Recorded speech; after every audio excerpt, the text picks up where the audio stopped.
First of all, good morning to all of you. Myself Rahul Kumar Patel. I belongs to Aurangabad, Bihar. I completed BTech from NIT Raipur.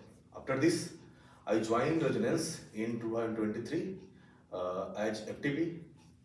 So I start the today topic, that is SN1, SN2 reaction. तो SN1 को हम लोग unimolecular substitution reaction भी बोलते हैं।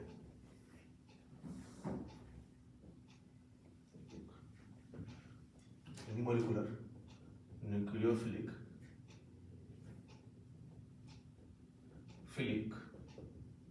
Substitution reaction.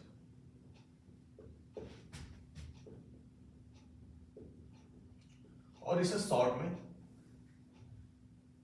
हम लोग SN1 लिख देते हैं, जहां पे सब्स्क्रिप्ट में 1 रहता है। तो इस रिएक्शन को यूनिमोलिकुलर न्यूक्लियोफिलिक सब्स्टिट्यूशन रिएक्शन क्यों नाम दिया गया, इस बात पर हम चर्चा करेंगे कि ये क्या हुआ। यूनिमोलिकुलर का मतलब क्या होता है, मतलब कि 1 मॉलिक्यूल।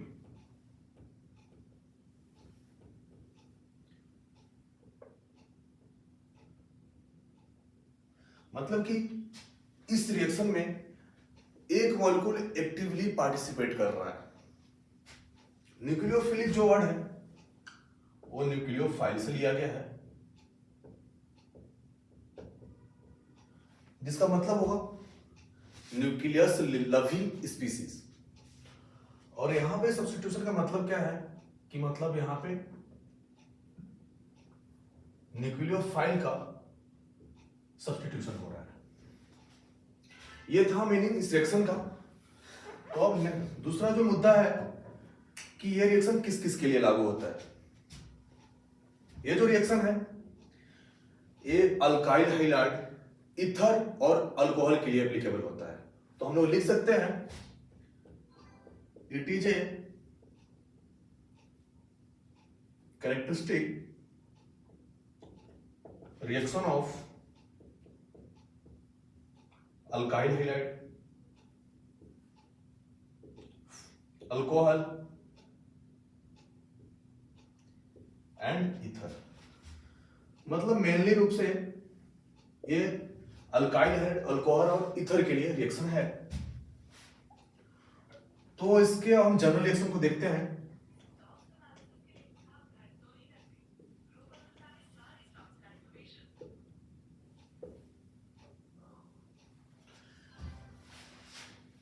इसमें क्या होगा कि कोई हम लोग अल्काइल ग्रुप लेते हैं जिसपे लिविंग ग्रुप लगा हुआ है।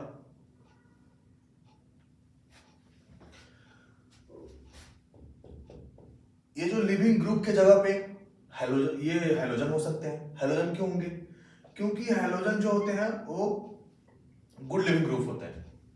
तो अगर यहां पे हम लोग हैलोजन लेते हैं तो यहां पे क्या होगा कि जब ये लिविंग ग्रुप बाहर निकलेगा तो इस पे कार्बोकेटायन जनरेट होगा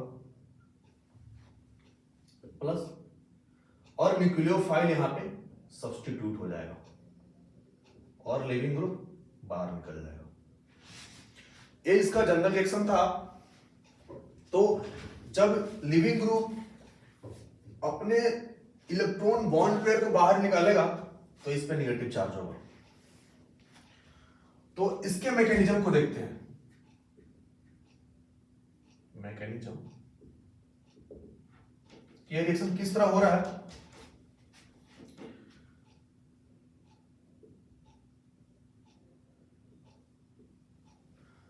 यहां पे हमने ये बताया कि इस कंपाउंड में से लिविंग ग्रुप बाहर निकल रहा है। जब इसमें से बाहर निकलेगा तो ये जो कार्बन है इस पे कार्बोकेटायन जनरेट होगा जो इनस्टेबल होगा। जब कार्बोकेटायन जनरेट होगा तो जो न्यूक्लियोफाइल है उस पर अटैक करेगा, उसके बाद ये सब्स्टिट्यूट हो जाएगा। इसलिए इस रिएक्शन का नाम हो सब्स्टिट्यूशन रिएक्शन। और ये न्यूक्लियोफाइल का सब्स्टिट्यूशन है, इसलिए न्यूक्लियोफिलिक सब्स्टिट्यूशन है। और सिर्फ एक मॉलिक्यूल एक्टिव रूप से पार्टिसिपेट कर रहा है, इसलिए ये यूनिमोलिकुलर है। तो इस तरह ओवरऑल इसका नाम होगा यूनिमोलिकुलर न्यूक्लियोफिलिक सब्स्टिट्यूशन रिएक्शन। ये था इंट्रो। अब इसका मैकेनिज्म को देखते हैं। जब यहां लिविंग ग्रुप बाहर निकलेगा तो इस आर पे कार्बोकैटायन जनरेट होगा। जब इस आर पे कार्बोकैटायन जनरेट होगा तो न्यूक्लियोफाइल इस पे अटैक करेगा। जब न्यूक्लियोफाइल इस पे अटैक करेगा तो ये सब्स्टिट्यूट हो जाएगा, तो यहां हो जाएगा आर न्यूक्लियोफाइल। ये मैकेनिज्म था इस रिएक्शन का। इसमें क्या हो रहा है कि रिएक्शन दो स्टेप में हो रहा है। पहला स्टेप कि कार्बोकैटायन जनरेट हो रहा है, दूसरा स्टेप न्यूक्लियोफाइल सब्स्टिट्यूट हो रहा है। तो हम लिख सकते हैं it involves in two steps. First step में क्या हो रहा है कि कार्बोकैटायन जनरेट हो रहा है जो कि अनस्टेबल स्पीसीज है, तो ये रेट काफी स्लो होगा और यही स्टेप आरडीएस स्टेप होगा। मतलब कि और दूसरा बात यह है कि ये कार्बोकैटायन अगर ज्यादा स्टेबल होता है तो ये रेट ऑफ रिएक्शन इसका ज्यादा होगा। तो लिख सकते हैं the rate is depending on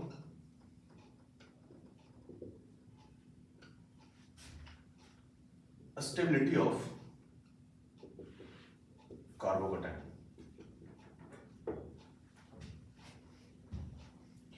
ये मैकेनिज्म था। अब इसके काइनेटिक्स को देखते हैं। हमने ये बोला कि ये यूनिमॉलिक्यूलर रिएक्शन है, तो ये रिएक्शन सिर्फ एक मॉलिक्यूल पे डिपेंड करेगा।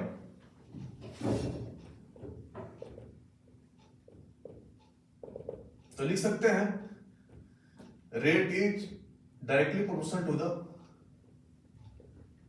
Concentration of this. ये न्यूक्लियोफाइल पे डिपेंड नहीं करेगा। क्यों नहीं डिपेंड करेगा? क्योंकि ये स्टेप सिर्फ तभी कार्बोकैटायन बनने तक ही डिपेंड कर रहा है, और कार्बोकैटायन बनने तक में न्यूक्लियोफाइल का कोई रोल नहीं है। मतलब कि न्यूक्लियोफाइल बाद में अटैक कर रहा है जब कार्बोकैटायन बन रहा है। मतलब कि ये जो आरडीएस के पार्ट में न्यूक्लियोफाइल नहीं आ रहा है, सिर्फ एक ही मॉलिक्यूल आ रहा है जो ये वाले आ रहे हैं, इसलिए सिर्फ ये यूनिमॉलिक्यूलर रिएक्शन होगा। It is a unimolecular reaction.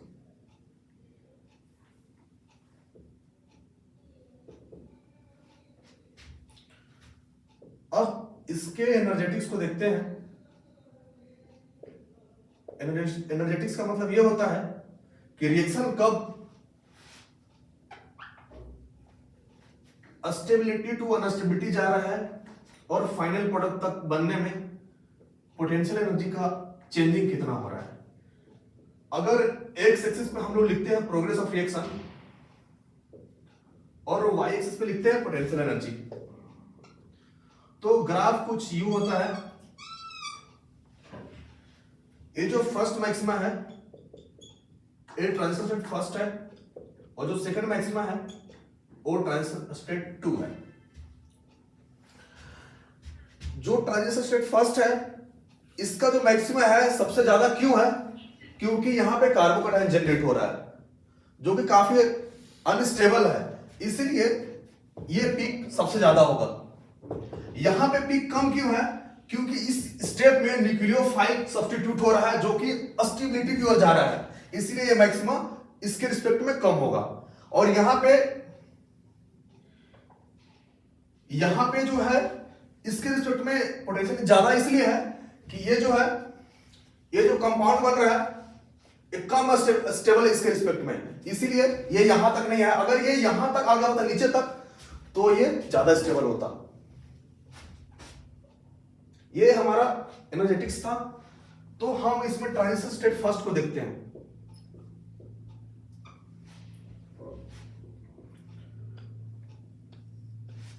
हमने बताया कि यहां पे कार्बोकैटायन जनरेट हो रहा है, तो जो कि ट्रांजिशन स्टेट फर्स्ट है, तो हमें कार्बोकैटायन वाला पार्ट ही लेना होगा।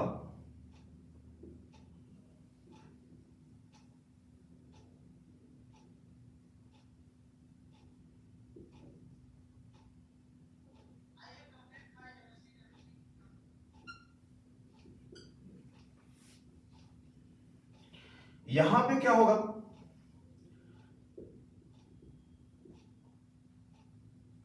यहां पे इस कार्बन और लिविंग ग्रुप के बीच का जो सिग्मा बॉन्ड है वो टूट रहा होगा। और ट्रांजिशन स्टेट 2 में क्या होगा कि जो कार्बन और न्यूक्लियोफाइल का बीच का जो बॉन्ड है वो बन रहा होगा। यहां पे दो पॉसिबिलिटी है, एक इस साइड से अटैक हो सकता है न्यूक्लियोफाइल का, दूसरा इस साइड से, मतलब कि लेफ्ट राइट दोनों पॉसिबिलिटी है। यहां पे ट्रांजिशन स्टेट दो तरह के होंगे।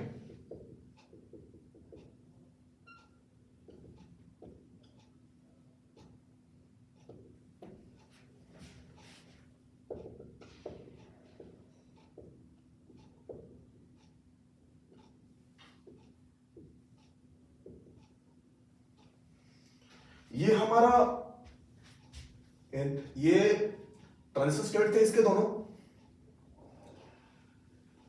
अब है कि जनरल ऑर्डर ऑफ रिएक्टिविटी क्या होगा, मतलब कि इसके क्या क्या एग्जाम्पल हो सकते हैं, कहां पे रेट ऑफ SN1 ज्यादा होगा और कहां पे SN1 कम होगा, इसके एग्जाम्पल्स देखते हैं। हमने बताया कि कार्बोकेटायन जितना ज्यादा स्टेबल होता है उतना ज्यादा रिएक्शन फेवरेबल होता है। इसका रीजन क्या है, इसका रीजन यह है कि हमने प्रीवियस चैप्टर में पढ़ा था प्लस आई और माइनस आई। तो प्लस आई है वो कार्बोकेटायन को स्टेबल करेगा और माइनस आई है जो कार्बोकेटायन को अनस्टेबल करेगा।